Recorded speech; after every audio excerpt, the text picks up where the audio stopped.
Face value, a video game trains people to better discern truth from lies and how to spot deceptive behavior.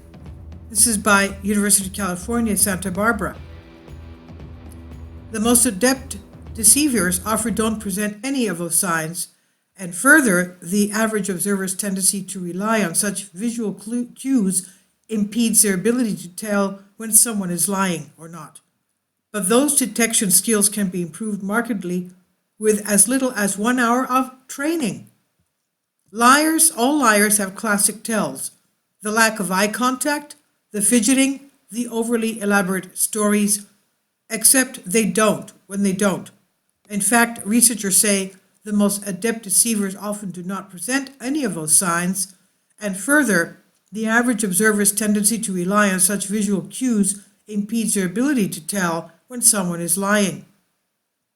But those detection skills can be improved markedly with as little as 1 hour of training. Isn't that something? That's among the primary findings of new research from Nora Dunbar, a UC Santa Barbara professor of communication who has been studying deception and credibility for 20 years, now online in the journal Computers and Human Behavior. The publication culminates a National Science Foundation funded project to develop a video game that trains participants in deception detection. The game is called Veritas, Veracity Education and Reactance Instruction Through Technology and Applied Skills. It's called Veritas. It's the game. It has now been built and tested repeatedly with college students and with law enforcement officers. So even the police is using this. And it works. Kindly support my Patreon account. The daily posts are 5 videos daily, and they are totally different from what I have on my YouTube channel. Thank you so much for your support and that you find all my content so interesting. You'll find the Patreon account details in the description box. Quote, "This was proof of concept prototype to see if we can move the needle, and it seems that we can," end quote. This is what Dunbar, chair of UCSB's Communication Department, faculty research affiliate with the Center for Information Technology and Science, who recently presented her research to members of Congress at a special event put on by NSF, saying even a single session can improve the ability to accurately detect truth and lies. Isn't that something? Looking at whether or not participants could tell the difference between truth and lies, on average, players at the start of the game scored, quote, "not much better than chance," about 56% accurate. By the end of the game, they're 68% accurate, and that's just playing for about 1 hour. Law enforcement participants started the game with higher accuracy, 62%, and improved to 78%, and that's a big jump, end quote. The game presents players with 2 different scenarios. One revolves around a job interview, the other a workplace theft, and challenges them to discern whether the actors in those scenarios are lying or telling the truth. They're also asked to identify the basis of their conclusion. Quote, "Sometimes they guess right, but are using incorrect cues, so we give feedback about what cues they should be using instead," Dunbar explains. She says, "There are some reliable cues for deception, but the average person does not know about them. The average person thinks a lot of myths and stereotypes, and they use their biases and make judgments based on things that are not very accurate or scientific. If a person said, 'I think she was not truthful because was not looking at me,' the game would tell them, 'Eye contact, not a reliable cue. Instead, you should rely on these reliable cues,' she said. We try to teach people not to look for individual cues, like tapping a foot or looking up. There is no Pinocchio's nose, no one thing that will tell you definitely if someone is lying.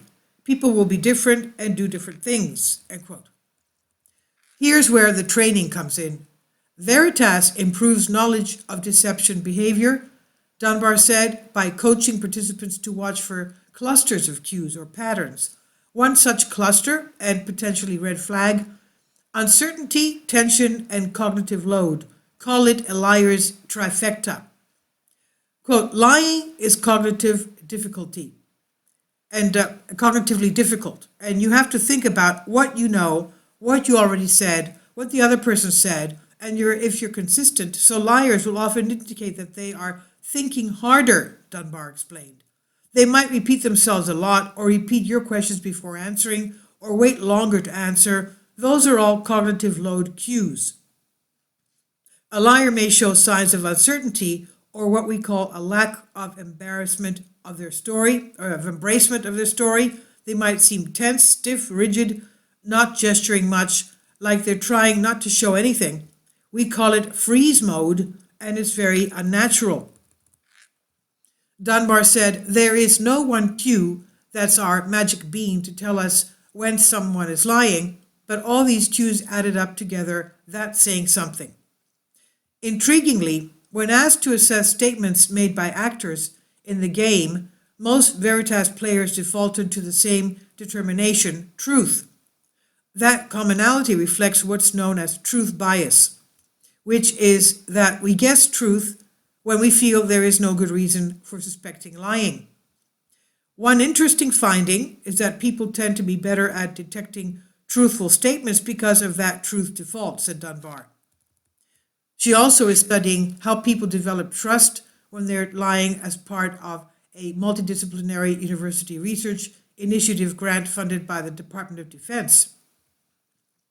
She said their accuracy in assessing lies is often below 50% because they don't lie often enough. And the game does not make them more accurate in guessing lies, but it does improve accuracy in guessing truth and overall knowledge about deception.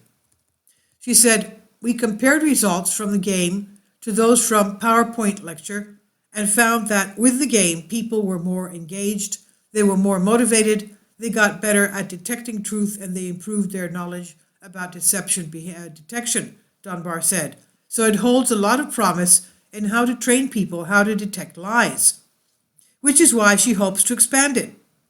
With broad potential for application in a range of fields, Veritas, in its current iteration already, has great success rates, and those numbers would surely grow, Dunbar said, with an extended version.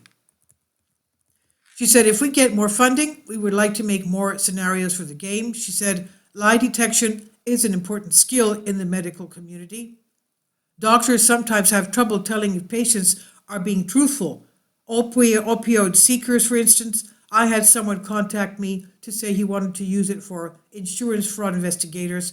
There are a lot of situations where it could be useful, she said. So this is from University of California, Santa Barbara. The game is called Veritas. Even the police use it. Please leave your comments and thank you for your support.